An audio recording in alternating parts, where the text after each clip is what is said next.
You're listening to the Touch 'em Up podcast. I'm your host, Double M, and on today's episode, we have UFC Fight Night Paris, or UFC Paris, Gane versus Spivac, taking place this upcoming Saturday night in Paris, France, from the Accor Arena, or Accor Arena, with a heavyweight main event between top 10 ranked contenders in the number 2 ranked former interim heavyweight champion in Cyril Bongamin Gane, coming back after that submission loss to John Bones Jones back at UFC 285, taking on the number 7 ranked grappling phenom in Sergey the Polar Bear Spivac.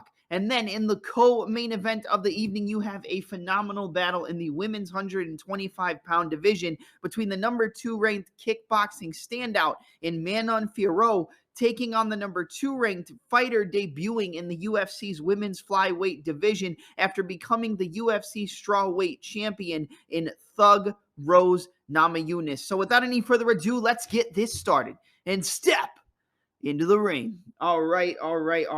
So I'm sure you guys won't care, but I'm working on a different computer for this one. So if it sounds any different, let me know. But I am going to be breaking down UFC Paris for this weekend, Gane versus Spivac. And the first thing I'm going to say is when it comes to a betting perspective on the card, there's a lot of fighters who are debuting.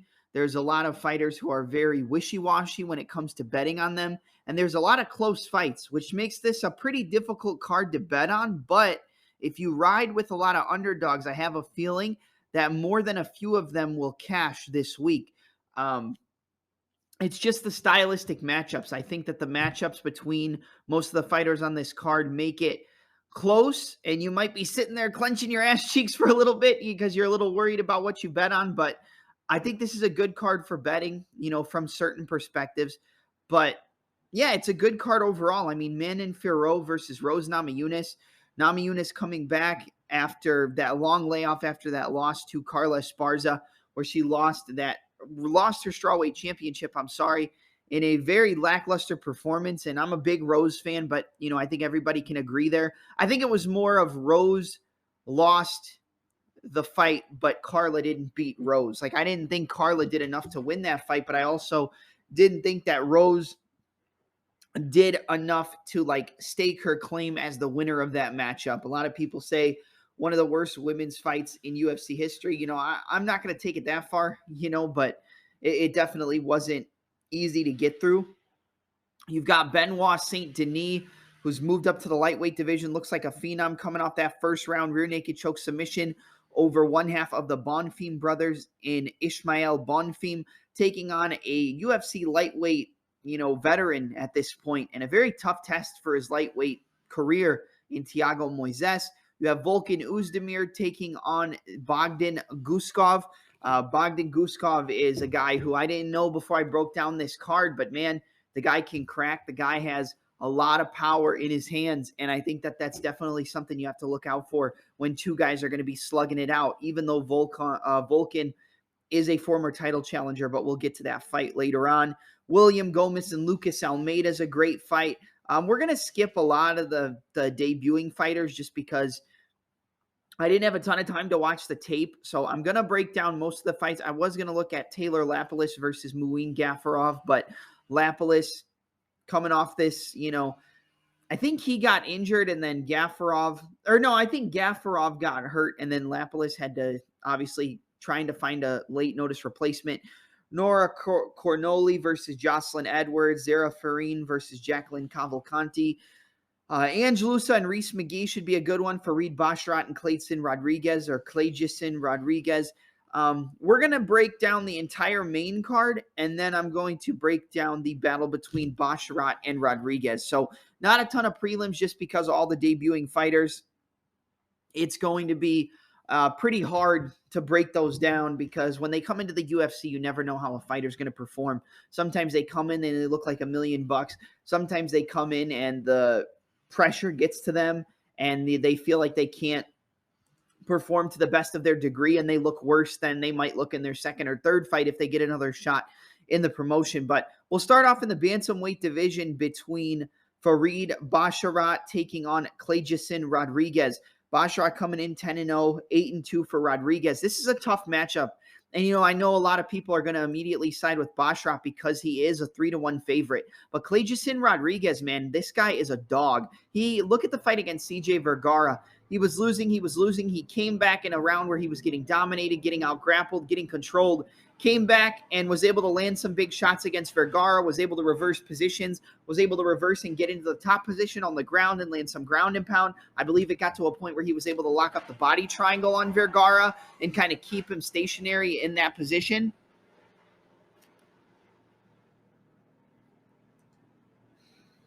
But at the end of the day, we know what we're going to expect from a guy like Rodriguez. He's going to be looking to land brutal switch kicks to the body, a lot of in and out movement, big, heavy, powerful kicks, heavy punches.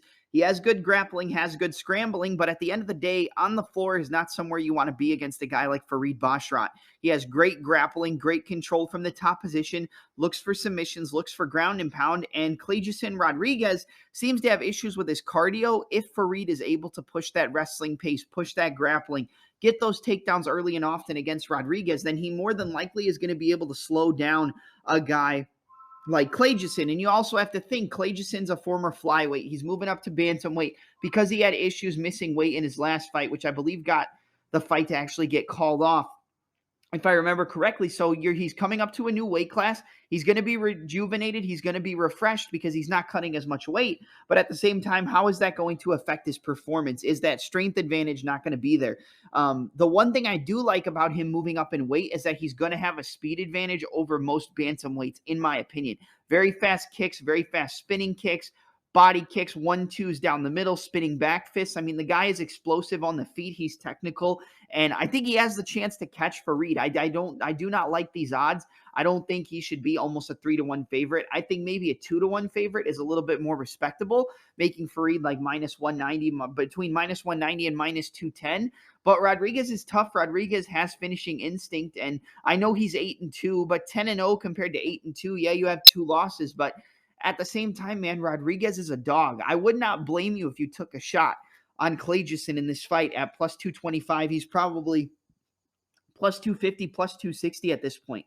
I think he's a decent shot at an underdog, but I do favor the grappling upside. I do favor the top control, the positional advantages, the ability to hunt for submissions. I think that over 15 minutes, the grappling and wrestling pressure of Farid is going to get to Clejusin Rodriguez, but Farid can strike. He's got good footwork, good movement, good counter strikes, good ability to step in and out of range pretty well, use his kicks, and use his striking to set up the pulley effect, kind of the push and pull to set up his grappling and his takedowns to get the fight to where he wants to go. And I think he's definitely the more well-rounded of the Basharat brothers, and I think he should get this one done. But Clejusin is a dangerous opponent. Like I said, he has heavy power, he has explosiveness, he has decent grappling and a decent ground game, and he has the power to hurt Basharat if he lands a big body kick, if he lands a big knee, if he lands a big shot to right on the chin. He has the power to change this fight with one shot. And it's going to be, do you think he is able to translate that to the bantamweight division? I think his speed is going to be a problem, but eventually I think Basharat is going to be able to work those takedowns. I think he is going to be able to slow him down throughout the 15 minutes. And I think Clejusin is durable and tough enough to last that 15 minutes. So I am going to go with Farid Basharat, but I'm going to go with Farid Basharat via decision. I don't love the fight from a betting perspective. Like I said, I do think Basharat should be the favorite, but at the same time, I could see areas where Clejusin Rodriguez can land a big shot, where he can get Farid in trouble and maybe land the bigger shots of the fight while the volume goes to Farid, and maybe it makes for a wishy-washy decision. But I am going to go with Farid Basharat to get the better of Rodriguez over the 15-minute time limit. So give me Farid Basharat to defeat Clejusin Rodriguez via 29-28 unanimous decision. All right, up next, we're moving on to a battle in the light heavyweight division between Volkan No Time Oezdemir taking on a UFC newcomer in Bogdan Guskov. Bogdan comes into the fight with a record of 14 victories and 2 defeats, coming back on the side of Volkan Oezdemir with a record of 18 victories and 7 defeats. When I look at this fight, I think you have to look at the careers of both fighters. Who's faced the better competition? Volkan Oezdemir. Who probably has the more well-rounded mixed martial arts game? Volkan Oezdemir. Who has been in the fire more? Volkan Oezdemir. But again, does that damage that he's taken, do those knockout losses that he's taken finally catch up to him? You look at the fight with Nikita Krylov. I mean, he was getting dominated by Volkan in that first round, hurt, rocked early and often. And then I believe Nikita Krylov was able to come back and win that fight via decision by using his grappling, using his top control, looking to set up submissions and just exposing the grappling inefficiencies of Volkan Oezdemir that we first saw exposed in his title fight against Daniel Cormier back at UFC 220. Volkan Oezdemir is going to have the knockout power, and a guy like Bogdan Guskov keeps his head on the center line. He keeps it on the center line, doesn't really move his head. He uses his length, reach, and distance to kind of walk his opponents into big shots or just rushing into the pocket and landing a big bomb and catching the opponent on the chin. Volkan Oezdemir, known as No Time when he came into the UFC, the guy still has knockout power. The guy still has one-hitter quitter ability. The guy hurt Yuri Prohaska a few times. He rocked Nikita Krylov early and often in that fight. Probably should have got him out of there. He hurt DC with one shot early on in that fight. Knocked out Jimmy Manuwa early in the fight. I believe it was like 20 seconds into the first round. Probably less than that. He's going to have the power to shut the lights off on Bogdan Guskov.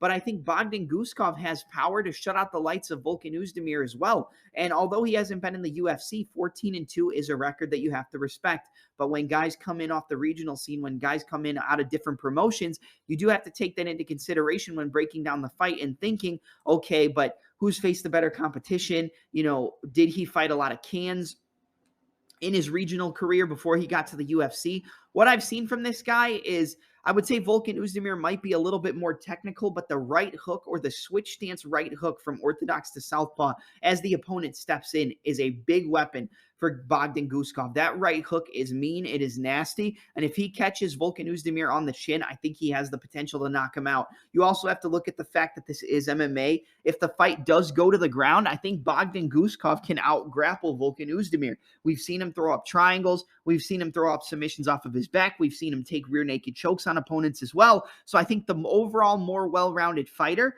is Bogdan Guskov. I think the more technical fighter might ever so slightly go to Volkan Oezdemir, but the competition advantage, the experience advantage, that goes to Volkan Oezdemir. And Volkan always has that one-hitter quitter ability and that equalizer that even if he's not as technical, he can shut the lights out on his opponents if he connects on the chin. I think this is going to be a battle of who connects first. And I could definitely see people siding with the underdog in Guskov. I could see people siding with Oezdemir based off of the things we just touched on. But at the same time, I think I want to take a shot on the underdog in Bogdan Guskov here. I think that he has the power to hurt Oezdemir.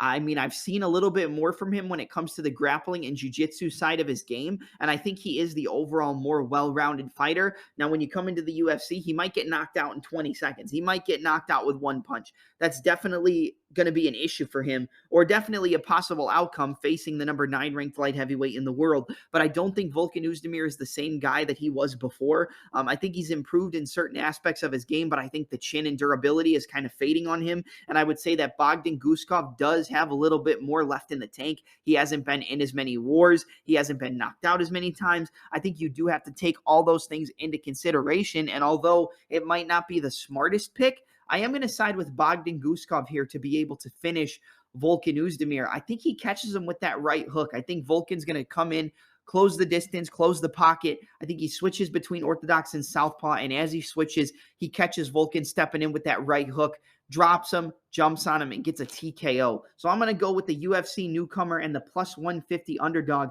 in Bogdan Guskov to defeat the number 9 ranked Volkan No Time Oezdemir via second round knockoff off that stance switch right hook.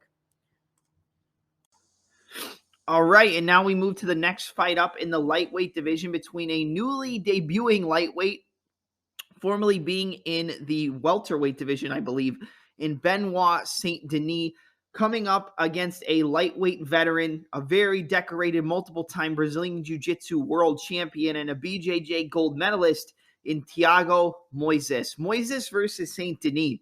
Here's the deal. In my opinion, this is a 50-50 fight.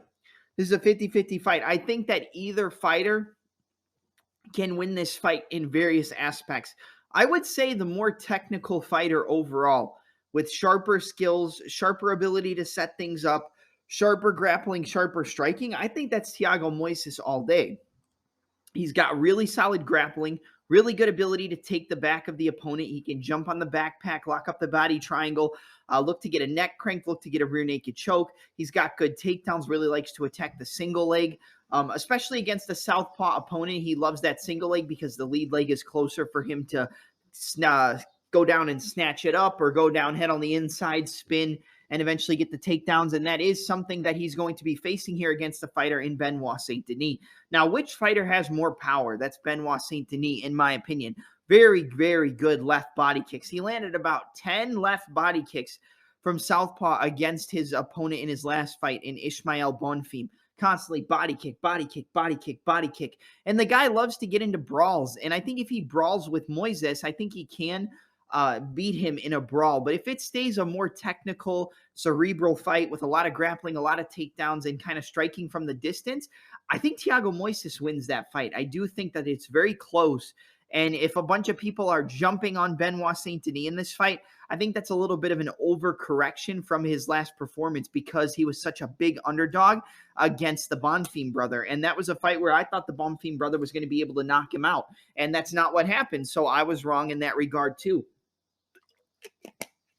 I think at the same time, Benoit St Denis is going to have the power advantage. He's going to be fighting out of his hometown in France, so he's going to have a little bit extra motivation to come into this fight and look to land a big shot, look to get into a brawl. And I think if he gives up grappling positions too much and kind of gets a little reckless with his takedowns, a little reckless with closing the pocket, a little reckless in getting into the clinch, I think he'll give Thiago Moises more avenues to win that type of fight. If you enter the clinch recklessly, he goes to those double underhooks. He goes to the over-under position. He gets the back. He jumps on the back with the body triangle, jumps on the back with the backpack. That's going to be a problem. You don't want to do that against a decorated grappler as technical as Thiago Moises, because if you give the guy your back and your name's not Islam Makhachev, you're pretty much done. I mean, you're going to lose that fight. And Benoit St Denis will lose that fight as well. He has good wrestling. He has relentless pressure. He has good grappling. But if it's grappler versus grappler, I think Moises wins that fight all day. So in that regard, I think it's a tough fight, but I think Benoit St Denis has the power advantage. He's got the hometown advantage. He's probably going to be pretty motivated to get in here and put Thiago Moises out. But if I'm looking at the better fighter, I think it's Moises, but I don't know who I want to pick. I really don't, because I could see either fighter winning this. I think Moises does have some durability issues. Maybe those body kicks from Benoit hurt him, but at the same time, he throws some body kicks and Moises catches them. He can catch the kick, single leg, shuck him to the side, take the back, jump on the back, body triangle, go for the single to the double. He can close the pocket. I think this is a tough fight, and I think a lot of people are counting out Thiago Moises a little too much in this matchup. Looking at the stats, 2-inch height advantage and a 2.5-inch reach advantage for St Denis. But at the same time, I mean, this is tough. 4.11 significant strikes landed per minute for St Denis, 2.47 strikes landed per minute for Thiago Moises. So the more active striker is definitely St Denis, but you know that's going to be the case because the guy closes forward, crashes the pocket, strikes a little recklessly, gets into brawls, gets hit on his way in as well, which is why I said I think the more technical striker is Moises. The better grappler overall is Moises, and the guy who makes less mistakes is Thiago Moises. I'm going to side with, man, I don't know, because I feel like I should pick somebody, but it's hard. Let me think.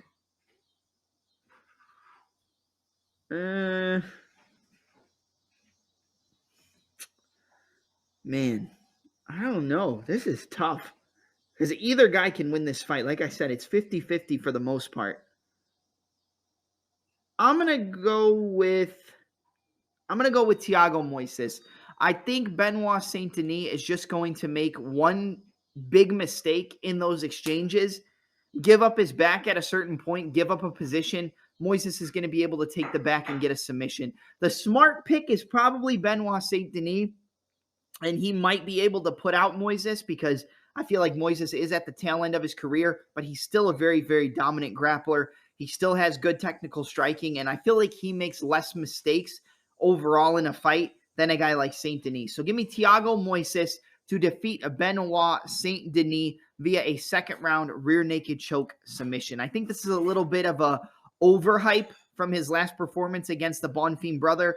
And I think we're going to see a little bit of a come to Jesus moment in this fight. And we're going to have Thiago Moises get that submission. So give me Thiago Moises, second round, rear naked choke. All right, and now we're at the co-main event of the evening in the women's flyweight division with a number 2 ranked contender, a standout kickboxer with decent wrestling and grappling in her own right, and at least with the timing when she chooses to execute those takedowns to win the fight or win the rounds. In the number 2 ranked Manon Fiorot, undefeated in professional mixed martial arts, I believe at 10-0. Oh, it says 10-1 on here, but undefeated in the UFC at least. Going up against the number 2 ranked UFC strawweight, former UFC strawweight champion, jumping up to 125 pounds in the returning thug Rose Namajunas. Man, this is a great matchup, and this is a tough matchup for Fiorot. It's a very tough matchup for Rose Namajunas. It's a very coin flip-esque fight, in my opinion. I think Manon Fiorot, I watched 3 of her fights in breaking down this card. And what I see is she's got a lot of power. She has a lot of power. But the one thing I don't like is that when she throws her strikes or she commits on her strikes, she leaves her head on the center line to get countered a little bit too much for my liking. And that might work against some girls like a Tabitha Ricci. It might work against girls like a Caitlin Chookagian. I don't think that style is going to work as well against a girl with the fluidity, movement, head movement, and counter striking of a Rose Namajunas. And I know people are going to say that Manon Fiorot has good takedowns, good wrestling, good top pressure. Yeah, she does have takedowns, and she's probably going to be able to get takedowns against Rose. But the work off of her back, the sweeps that Rose can execute, whether it's a half guard sweep, a butterfly sweep, going to the Kimura grip to try to get the sweep, looking for arm bars, she's very active off of her back. And even if you take down a girl like Rose Namajunas, she's not going to sit there and really just give up position and lay on your back so you can win based on top control time and, little pitter-pat shots with ground and pound. Now, if we're looking at the more powerful striker in terms of one-hitter quitter ability, I would definitely give that to Fiorot, but I think a lot of people sleep on the power in the striking of Rose Namajunas. She knocked out Joanna Jędrzejczyk. She dropped Michelle Waterson with a head kick and then eventually submitted her. She knocked out Zhang Wei Li with a high kick. She rocked Zhang Wei Li with some strikes in the boxing as well. Rose Namajunas is very technical. She's very light on the feet, and she has a lot of power in the striking. When I was looking at Manon Fiorot, for the most part, it's going to be southpaw versus orthodox. Fiorot's going to be out of that southpaw stance, and the one thing that Rose has to look out for is that check right hook. The check right hook of Fiorot is very powerful. She uses it to set up that lead leg side kick. Sometimes she'll fake the side kick, throw the check right hook, and follow up with the left cross behind it. Sometimes she'll step into range fake, 2-3, but the biggest punch of her entire game is the check right hook against the orthodox fighter. And I think her style works best against fighters who either walk forward and pressure you, like a Mayra Bueno Silva, which is a very good win in my opinion, especially after we saw what Mayra Bueno Silva did to Holly Holm. That's a very good win for Fiorot, but walking forward, high guard, shoot the box, in your face,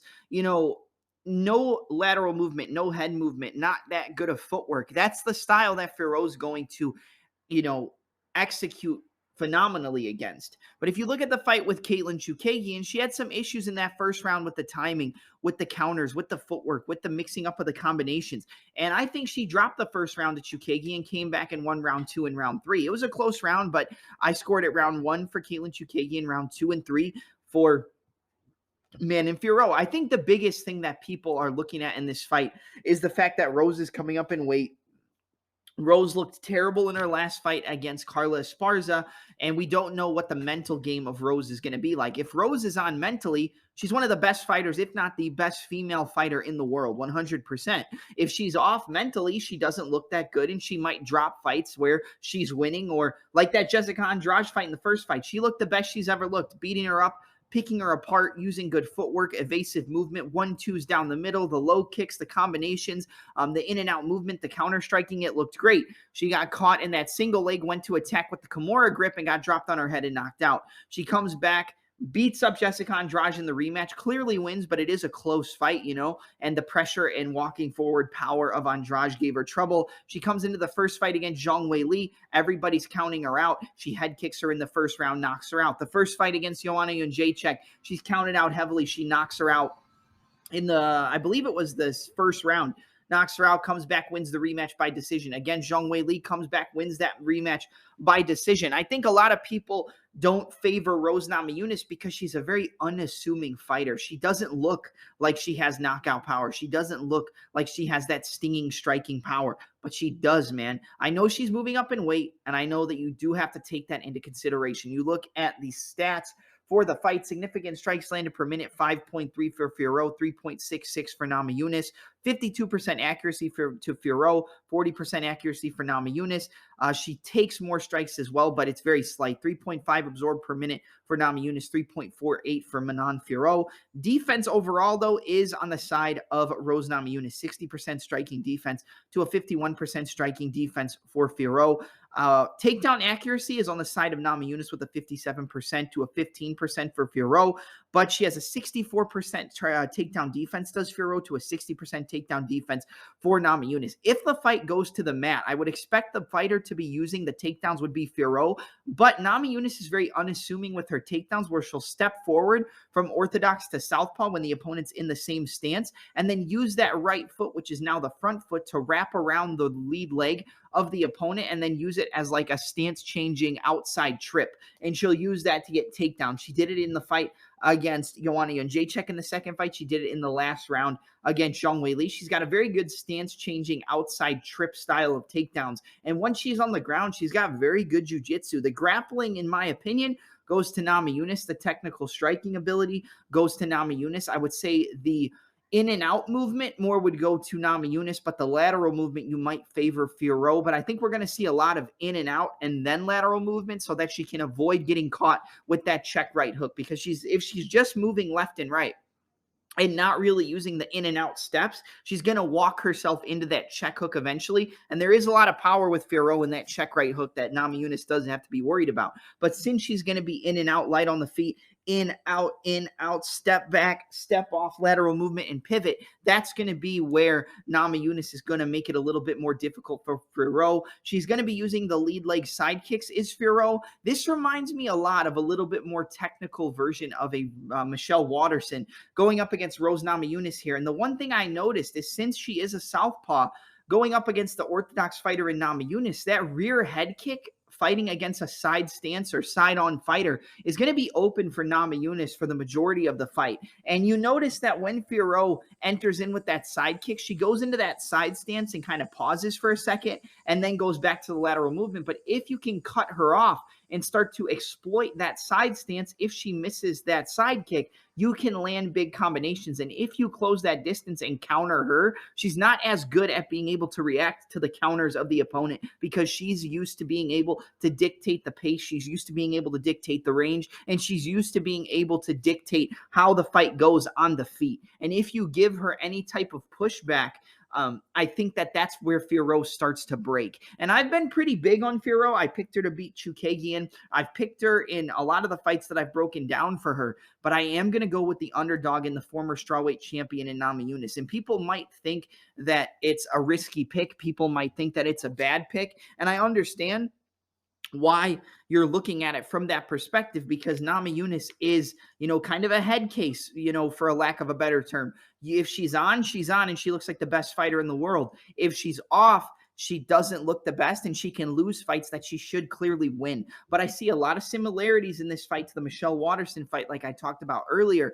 And I think that side kick and that side-on stance is going to leave her open for that rear head kick of Namajunas. She's fast. She's powerful with head kicks. Sometimes it's more the power comes off the lead leg, but I think with that side-on stance, she's going to be attacking the body kicks like we saw Chookagian use and Mayra Bueno Silva use in their fights against Fiorot. She's going to be looking to counter with the body kick from the orthodox stance, the rear body kick, and the rear head kick. I think she uses that jab, kind of steps off to the side to evade the side kick, comes in with a right head kick, drops Fiorot, jumps on her, and gets her out of there via a submission. I think she drops her with a head kick and submits her. So give me the underdog in the plus 154, plus 160, former strawweight champion, Thug Rose Namajunas, to defeat Manon Fiorot via second round knockdown with a head kick to a rear naked choke submission. I'm going with the underdog in Thug Rose, second round rear naked choke, but it all starts off that rear head kick against the side-on fighter in Manon Fiorot.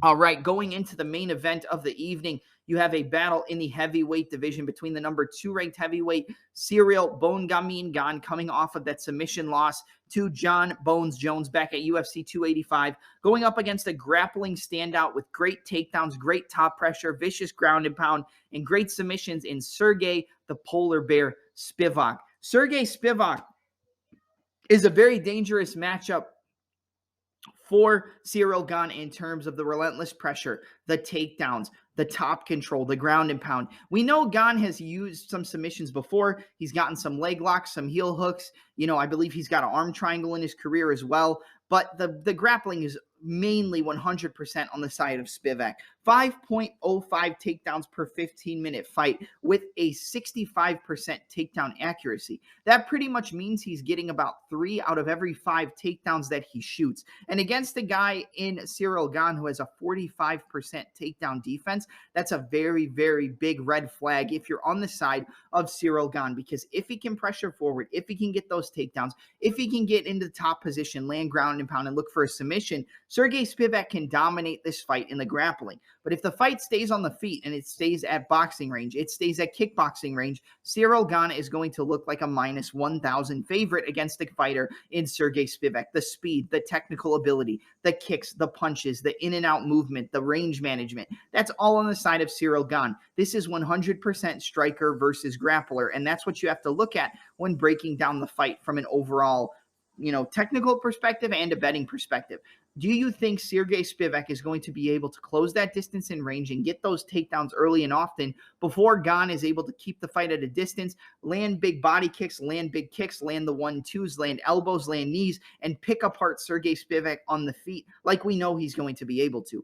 I think that he will get at least one takedown, but I think it's going to be the fact that he gets a couple takedowns, Gane works his way back up, and Gane just eventually pieces him up on the feet and knocks him out. I think it looks very similar to the Tom Aspinall fight against Spivac, where he catches him stepping in, big knee, big elbow, but I think it's going to be a head kick from Gane. He's going to time him stepping in with a 1-2, step off, big head kick, or just a 1-2 down the middle. He's going to hurt Spivac, drop him, and get him out of there via a TKO. I do think you can definitely be on the side of Spivac, who's about a plus 145 underdog, but I think the line is way off in this fight. I think this is a John Jones effect. And although Sergey Spivac is a great wrestler, although he has good ground and pound, although he has good top control, he's not the same fighter as a John Jones. And that's what you have to think about when you're breaking down this fight. Because if this stays on the feet, if it stayed on the feet with Jones and Gane, we knew Gane was more technical, but we thought that John Jones could compete. Sergey Spivac cannot compete with Gane on the feet,